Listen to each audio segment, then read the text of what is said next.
क्या हाल है आपके दोस्तों। आज मैं फिर से हाजिर हूँ आपके लिए एक और नया टॉपिक लेकर, एक और नई वीडियो लेकर। और ये है हमारा केमिस्ट्री। कुछ ही दिनों में हम अपना सिलेबस शुरू कर देंगे। हमारा ब्रिज कोर्स अब खत्म होने की स्थिति पर आ चुका है। आज हमें बात करनी है दो टॉपिक्स के बारे में। दोनों ही केमिस्ट्री से रिलेटेड है। लिमिटिंग रिएजेंट नाम आपने सुना होगा एंड ओलियम कॉन्सेप्ट। ये दो टॉपिक हमें आज यहाँ पर स्टडी करने हैं। चलिए शुरू करते हैं। लिमिटिंग रिएजेंट में क्या होता है मेनली, इसकी अगर हम बात करें, लिमिटिंग रिएजेंट किसी भी रिएक्शन में वो एलिमेंट होता है जो प्रोडक्ट की फॉर्मेशन को लिमिट करता है। यानी कि जैसे आप फॉर एग्जांपल देख सकते हैं, जैसे कि x प्लस वाई बना रहे हैं z। x के हमारे पास 5 मोल हैं, y के हमारे पास 10 मोल। ठीक है। अब आप देख सकते हैं कि 1 मोल x 1 मोल y के साथ मिलकर 1 मोल z बना रहा है। ठीक है। तो यानी कि 1 मोल x को 1 मोल y चाहिए, है ना। 1 मोल x को 1 मोल y चाहिए। अब 5 मोल x को 5 मोल y चाहिए, है ना। अब 5 मोल y को अगर 5 मोल x चाहिए तो 10 मोल y को 10 मोल x चाहिए। ठीक है। लेकिन x जो है, अब 10 मोल y को 10 मोल ही x चाहिए, लेकिन x तो हमारे पास 5 मोल ही है ना। यानी कि 5 मोल ऑफ x, है ना, x plus 5 mole of y बनाएंगे 5 मोल ऑफ z। ये इक्वेशन यहां पर बनेगी अगर हम इन मोल्स के हिसाब से करें तो इसमें लिमिटिंग रिएजेंट कौन सा होगा। लिमिटिंग रिएजेंट इसमें x हो गया, क्योंकि x पहले खत्म हो गया हमारा। भाई 5 मोल x को 5 मोल y चाहिए था, तो x तो पूरा ही खत्म हो गया। 5 मोल x के साथ तो x तो पूरा खत्म है, क्योंकि यहाँ पर 5 मोल x हमने ले लिया।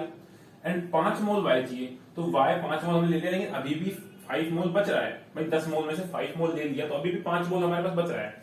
यानी कि ये पूरा 0 हो चुका है, ये अभी 5 रिमेन बच रहा है। तो ये खत्म पहले हो गया x, तो x is the limiting reagent. और y को हम यहाँ पर बोल देंगे एक्सेसिव रिएजेंट। x यहाँ पर लिमिटिंग रिएजेंट एंड y यहाँ पर एक्सेसिव रिएजेंट। तो इस तरह से हम लिमिटिंग रिएजेंट का कॉन्सेप्ट देखेंगे। ठीक है। लिमिटिंग रिएजेंट वो होता है जिस पर प्रोडक्ट की formation, amount of formation depend करती है, और जो प्रोडक्ट फॉर्मेशन को लिमिट करता है उसे हम कहते हैं लिमिटिंग रिएजेंट। ठीक है। इसके बाद देख लेते हैं कुछ क्वेश्चन से आपको अच्छे से क्लियर हो जाएगा।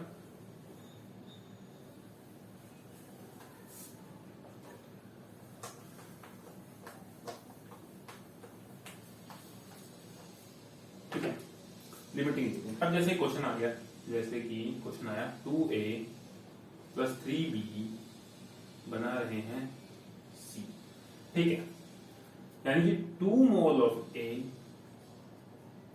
3 mole of b 1 mole of c बना। ठीक है। अब हमको दे दिया कि हमारे पास a के तो 10 मोल हैं, ठीक है, एंड b के हमारे पास 12 मोल हैं। ये हमें दे दिया, ये हमारे को गिवन है, इससे हमें करना है। तो अब इसमें ये पूछेगा कि लिमिटिंग रिएजेंट कौन सा होगा इस डाटा के थ्रू। तो 2 मोल a को 3 मोल b चाहिए, बिल्कुल 2 मोल a को 3 मोल b चाहिए। तो 1 मोल a को 3/2 मोल b चाहिए। ठीक है। अब 10 मोल ऑफ a को 3/2 मल्टीप्लाई बाय 10 भी चाहिए। ये इससे कट हो गया 5, ये हो गया 15। यानी कि 10 मोल ऑफ a को 15 मोल ऑफ b चाहिए, लेकिन b तो हमारे पास 12 मोल ही है, यानी कि b हमारे पास कम पड़ रहा है। इसलिए b is the limiting reagent and a is the excessive reagent. ठीक है। अब इसी क्वेश्चन को अगर वो आगे पूछे कि c कितना फॉर्म होगा इस डाटा के थ्रू, c कितना फॉर्म होगा, तो हमारे पास 10 मोल ऑफ a पूरा लग रहा है, क्योंकि 10 पूरा लग रहा है, तो ये एक्सेसिव है। तो ये हमारे पास जो है वो पूरा का पूरा कंज्यूम नहीं हो रहा है। ठीक है, समझ रहे हो। और 12 मोल जो है ये हमारे पास फुल्ली कंज्यूम हो चुका है, 12 मोल तो हमारे पास पूरा कंज्यूम हुआ है। अब आप देखो, ये ओलियम कॉन्सेप्ट है, इसको भूल जाओगे, बाद में करेंगे इसे, यही कर रहा हूं मैं इसको। ठीक है, तो अब आप यहां से ऐसे देखो कि 15 मोल 12 मोल, हाँ, तो 3 मोल ऑफ बी को 2 मोल ऑफ ए चाहिए थे, तो 1 मोल ऑफ बी को 2/3 मोल ऑफ ए चाहिए। अब 12 मोल ऑफ बी को, क्योंकि यहाँ पर 12 मोल दिया हुआ है, इसको 2/3 मल्टीप्लाई बाय 12 मोल ऑफ ए चाहिए, ये 4, 8 मोल ऑफ ए, यानी 12 मोल ऑफ बी को 8 मोल ऑफ ए चाहिए, है ना। तो ये हमारे पास 8 ही कंज्यूम हुआ है, 2 मोल इसके बच गए हैं, 8 कंज्यूम हो गया एंड 2 मोल इसके लेफ्ट रिमेन बच गए, 2 मोल, 8 मोल कंज्यूम हुआ, 2 मोल रिमेन बच गए, टोटल हमारे पास 10 मोल था। ठीक है, तो इस तरह से हमने इसको किया, तो ये आ गया हमारा 8 मोल। अब हम निकालेंगे सी कितना बनेगा। ठीक है, तो 8 मोल ऑफ ए हमने टोटली लिया है, तो 2 मोल ऑफ ए 1 मोल ऑफ सी बना रहा था, 1 मोल of A 1/2 mole of C बनाएगा, and 8 mole of A 1/2 multiply by 8 4 mole of C बनाएगा, यानी कि हमें 4 मोल ऑफ सी लास्ट में मिलेगा इस डाटा के थ्रू। तो ये क्वेश्चन हमने इस तरह से लिख लिया। इस तरह के क्वेश्चन में आप हमेशा ध्यान रखें, जब भी यहां पर कोई एलिमेंट्स ना देकर A B C X Y Z alpha beta theta gamma, है ना, इस तरह से अगर दिया होगा तो आप ध्यान रखें हमेशा वो जो इक्वेशन दी होगी वो बैलेंस होगी। ठीक है, हमेशा वो इक्वेशन जो दी होगी वो बैलेंस होगी। अब देख लेते हैं प्रैक्टिकल क्वेश्चन जो हमें एलिमेंट दिए होंगे। ठीक है,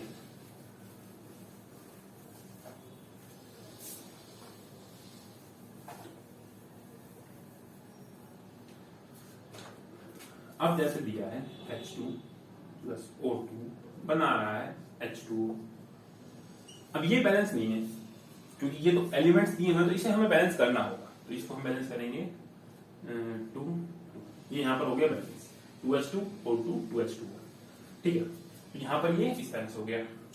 अब हमें बोला जाए कि H है हमारे पास 8 ग्राम, ये है हमारे पास 32 ग्राम। ठीक है, तो बताओ लिमिटिंग रिएजेंट कौन सा होगा एंड H2O कितना बनेगा, H2O की अमाउंट। ठीक है ना, तो यहां पर 2 मोल ऑफ H है एंड 1 मोल ऑफ ऑक्सीजन, यानी कि 2 मोल ऑफ H2 को 1 मोल ऑफ O2 चाहिए, बिल्कुल कोई दिक्कत नहीं होगी इसमें। तो अब इसके बाद 8 ग्राम में H2O कितने मोल बनेंगे, 4 मोल बन जाएंगे भाई। इसका गिवन वेट हो गया 8 ग्राम एंड H2 का मॉलिक्यूलर वेट हो गया 2 ग्राम। H2 है, सिर्फ H नहीं है, H2 है, तो ये 4 मोल बन जाएगा। तो ये हमारे पास 4 मोल है, ये मान लो निकाल लिया 4 मोल। इसका हमारे पास 32 ग्राम है, यानी कि ये हमारे पास 32 इसका गिवन वेट एंड O2 का जो मॉलिक्यूलर वेट होता है वो भी 32, ये हमारे पास एक ही मोल है। इस तरह से आप इसको लिख दो, ये हमारे पास एक ही मोल है। तो ये हमारे पास निकल के आ चुकी है कि इसके कितने कितने कैसे कैसे क्या क्या मोल है। ठीक है, इस 8 ग्राम 32 ग्राम की अब जरूरत नहीं होगी, ये पूरा हमने यहाँ पर मिटाया। ठीक है, अब आप 2 मोल ऑफ H2 को 1 मोल ऑफ O2 चाहिए थे, तो 1 मोल ऑफ H2 को 1/2 मोल ऑफ O2 चाहिए, तो 4 मोल ऑफ H2 को ये हो गए 2 मोल ऑफ O2।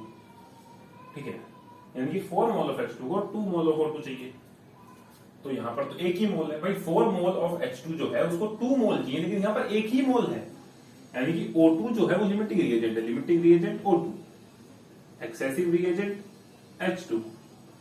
अब पूछा है कि H2O कितने मोल फॉर्म होगा। ठीक है, तो यानी कि 2 मोल ऑफ O2 को 4 मोल ऑफ H2 चाहिए, बस इसको रिवर्स किया है, इधर 4H2 था 4H2 इधर रख दिया, इधर 2O2 इधर 2O2 इधर लिख दिया। ठीक है, अब 1 मोल ऑफ O2 को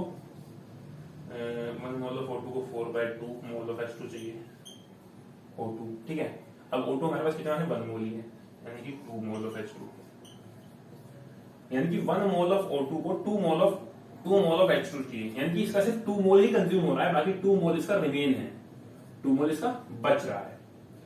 तो अब हम देखेंगे कि H2O कितना फॉर्म होगा, तो देख सकते हैं कि 1 मोल ऑफ O2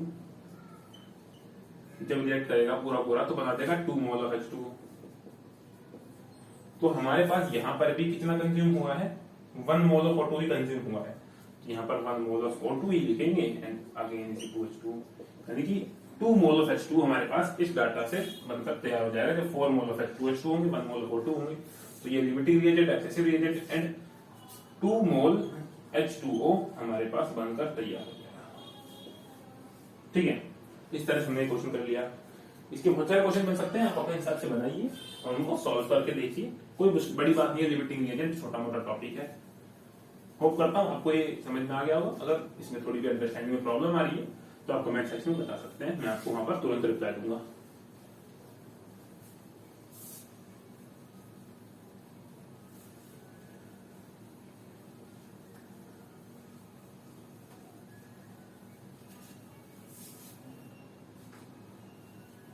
अब आ जाते हैं ओलियम कॉन्सेप्ट पर।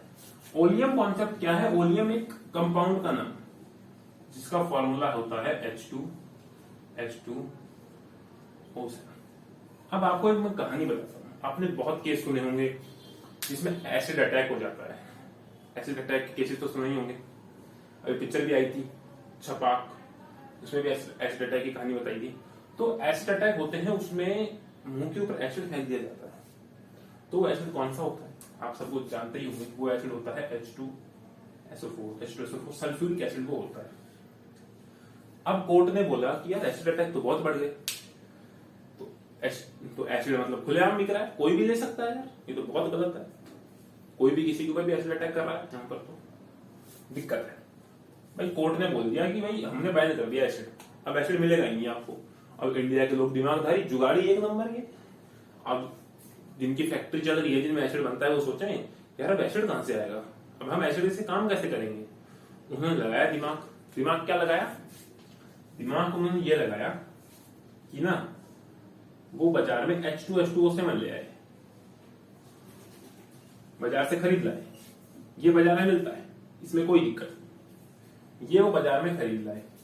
अब घर आने के बाद इस H2SO7 यानी कि ओलियम में उन्होंने पानी मिला दिया। क्या मिला दिया? पानी मिला दिया। पानी मिला दिया तो पानी मिलाने से ये तब की तब H2SO4 में कन्वर्ट हो जाएगा। आप सोचो यार ये क्या चालू कर दिया, ये ओलियम ये वाटर H2SO4 बना दिया इसने। मैं बताता हूं कैसे बना दिया। इसको बैलेंस कर देता हूं एक बार। ये हो गया बैलेंस। H2 कितने एटम है इस साइड में? दो ये 4 एटम है। 2 into 2 H के इधर भी 4 ही एटम है। सल्फर के यहाँ कितने एटम है? 2 एटम है। सल्फर इंटू 2 यहाँ भी 2 एटम है। ऑक्सीजन के यहाँ पर कितने एटम है? 7 एंड एक 8। 4 into 2 यहाँ भी 8 ही है। पूरा बैलेंस है। यानी कि जब हम ओलियम में वाटर मिलाएंगे तो वो 2 मोल ऑफ H2SO4 देगा। जब हम ओलियम में वाटर मिलाएंगे तो वो 2 मोल ऑफ H2SO4 देगा। ओलियम कॉन्सेप्ट बस यही कहना चाह रहा है। ठीक है, इसकी कुछ और भी इक्वेशंस बनेंगी, वो मैं आपको अभी बता देता हूं।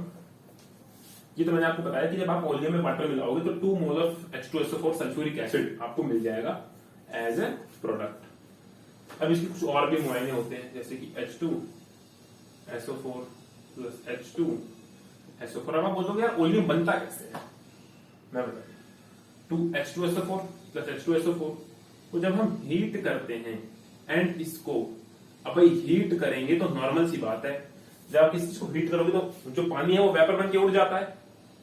जो पानी है वो वेपर बन के उड़ जाता है। जैसे ही हमने इसको हीट किया, माइनस वाटर को हमने ऐसे माइनस कर दिया, रिमूव कर दिया, हटा दिया। अब जैसे ही इसमें से H2O घटा तो ये बन गया H2SO7।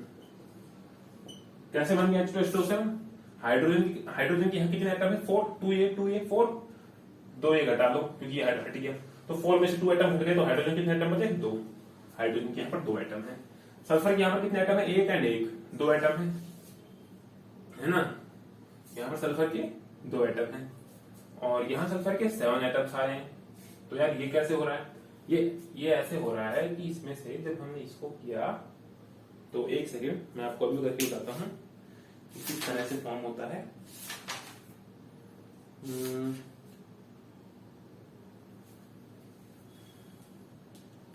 अच्छा sorry really sorry for that. H2O7 होता है इसका फॉर्मूला। ये सल्फर के यहाँ भी 2 एटम, यहाँ 1 एटम, यहाँ भी 1 एटम, 2 एटम, सल्फर के यहाँ भी 2 एटम। ऑक्सीजन के कितने एटम, यहाँ 4, यहाँ 4, टोटल कितने हुए 8, 1 माइनस कर लो 7। इस तरह से ये बन के आ गया कि ओलियम का क्या मतलब है, ओलियम का सीधा सा मतलब है कि जब हम 2H2SO4 में से पानी को निकाल लेंगे तो ये बन जाएगा, ठीक है। या फिर अगर हम ओलियम में से यानी कि H2H2O7 यानी कि ओलियम में से जब भी हम पानी मिला देंगे तो ये 2H2SO4 बन जाएगा। ये इसकी प्रॉपर्टीज है। तो ये जुगाड़ निकाला हम इंडियंस ने कि हम ऐसे फैक्ट्री में एसिड बनाएंगे और अपना काम करेंगे आराम से, ओलियम लेके आएंगे, पुलिस वाले भी नहीं पकड़ सकते कि किसने रोक लिया, हाँ भाई इसमें क्या एसिड लेके जा रहा है तू, नहीं साहब ये एसिड का, ये तो ओलियम है, देख लो ओलियम लिखा है इस पे, तो भाई बिल्कुल ओलियम है। तो ओलियम कॉन्सेप्ट की यहाँ पर बातें हो गई। अब ओलियम कॉन्सेप्ट के ऊपर कर लेते हैं कुछ एक दो क्वेश्चंस। इसमें क्वेश्चंस कोई ज्यादा आते नहीं है और ज्यादा हार्ड भी नहीं है, काफी इजी है। आपने मार्केट में आप जब भी ओलियम खरीदने जाओगे तो उसके ऊपर आपको एक बोतल मिलेगी, एक बॉटल मिलेगी, पैक्ड बॉटल, उसके ऊपर लिखा होगा, क्या क्या लिखा होगा उसके ऊपर, या तो 104.5% लेबल्ड ओलियम लिखा होगा, लेबल्ड ओलियम लिखा होगा, या फिर 109% लेबल्ड ओलियम लिखा होगा, या फिर लिखा होगा 118% लेबल्ड ओलियम, या फिर लिखा होगा 122.5% लेबल्ड ओलियम,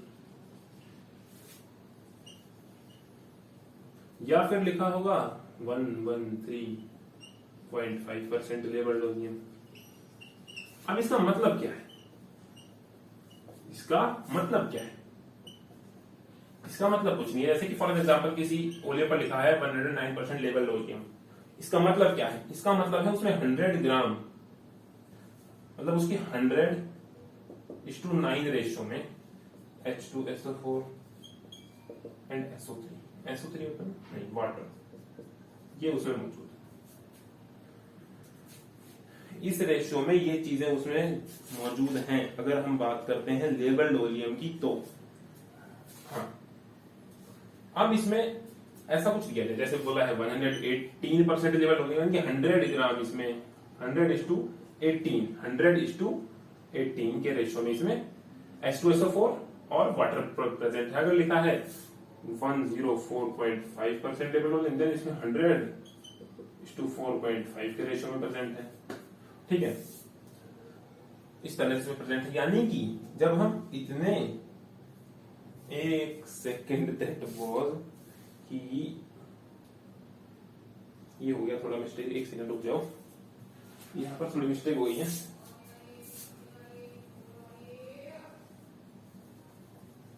मिस्टेक ये हो गई कि यहां पर H2H2O7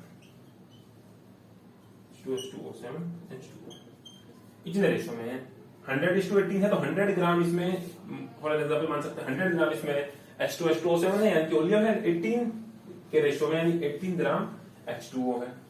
अब इसके ऊपर क्वेश्चन बन गए, उसने दे दिया कि भाई 109% लेबल्ड ओलियम था, इसमें बताओ कि कितने, मतलब SO3 क्या कितना वेट है इसमें, SO3 का कितना वेट है। अब SO3 का वेट बिल्कुल निकाल सकते हैं भाई, 100 ग्राम है ना, ये 100 ग्राम मान लो इसको, 100 के रेशियो में लिया 100 ग्राम मान लो। अब इस 100 ग्राम में H2SO4 भी है एंड इस 100 ग्राम में SO3 भी है, इस 100 ग्राम में H2SO4 भी है, SO3 भी है, ये दोनों चीजें यहाँ पर प्रेजेंट है। अब इसमें बोला कि SO3 का रेशियो बताओ, SO3 का वेट बताओ 109% लेवल ओलियम में, तो इसमें 100 ग्राम हम ले लेंगे H2H2O7, ठीक है, एंड 9 ग्राम हम इसमें ले लेंगे H2, ठीक है। अब इसमें क्या फंडा रहता है, ये फंडा रहता है इसमें कि मानो अभी H2H2O7 है, किससे मिलकर बना होगा, H2SO4 plus SO3, H2SO4 plus SO3। देख सकते हैं हाइड्रोजन के 2 एटम, सल्फर के 2 एटम, ऑक्सीजन के 7 एटम, बन गया ना H2H2O7, यानी कि H2H2O7 इन दोनों को अगर हम मिलाएं तो भी बन सकता है, ऐसे हो सकता है। अब इसके साथ हमने वाटर और भी ले रखा है, 9 ग्राम वाटर भी है। ये हमने बात की इस चीज की, अब बात कर लेते हैं इसकी, ये भी एडेड है H2O।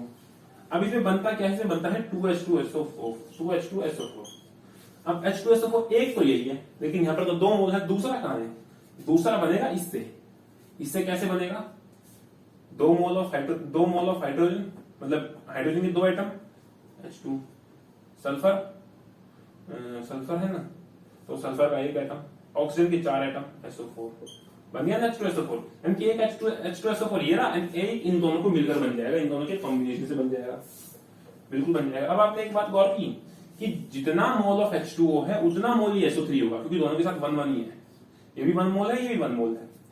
अब हम इससे आगे बात बढ़ा सकते हैं, इससे आगे बात कैसे बढ़ा सकते हैं, ठीक है, वो ऐसे बढ़ा सकते हैं कि भाई इसमें 9 ग्राम ऑफ हाइड्रोजन है, H2O है, सॉरी H2O, तो इसमें इसकी मोल निकालनी, कितना मोल है भाई H2O, 0.5 मोल है। क्यों, क्योंकि 18 ग्राम में H2O का 1 मोल होता है, तो 9 ग्राम में 0.5 मोल हो जाएंगे। अब 0.5 मोल ही SO3 है, तो SO3 का मॉलिक्यूलर अगर हम मास निकालें तो ये आ जाता है सल्फर, सल्फर का 1 into 32 प्लस 3 into 16, 32 plus 48, ये आ गया 80 ग्राम। अब 80 ग्राम में उसका 1 मोल होता है, तो हाफ मोल 40 ग्राम में हो जाएगा, यानी कि SO3 40 ग्राम है। 109% लेवल वॉल्यूम में SO3 40 ग्राम है, बच गया जो H2SO4, यानी कि 60 ग्राम H2SO4 है, 60 ग्राम H2SO4 है, 40 ग्राम SO3 है, एंड 9 ग्राम हमारा H2O था, 9 ग्राम H2O। तो इस तरह से कुछ होता है। अब मैंने आपको 109 ग्राम का एग्जांपल दिया है, अगर आप चाहें तो इन सबको सॉल्व कर सकते हैं। 118 सॉरी 104.5, 122.5, इन सारे को आप सॉल्व करके मुझे बताएं, कमेंट सेक्शन में जरूर बताएं कि आप क्वेश्चन देता हूं कि 118% लेवल्ड वॉल्यूम में 118% लेवल्ड वॉल्यूम में कितने ग्राम H2SO4 है, कितने ग्राम SO3 है और कितने ग्राम H2O है, ये तीनों आप मुझे कमेंट सेक्शन में जरूर बताएं। एंड आज तो इतना काफी है। अब हमारा आगे ये धीरे धीरे खत्म होने की स्थिति में आ चुका है ब्रिज कोर्स, अब हमारा मेन सिलेबस शुरू करने वाले हैं 11th का। एंड ऐसे सपोर्ट करते रहिए, वीडियोस देखिए, पसंद आए लाइक कीजिए, अपने फ्रेंड्स के साथ शेयर कीजिए, एंड चैनल को सब्सक्राइब करना ना भूलें ऐसी और इंटरेस्टिंग वीडियोस के लिए।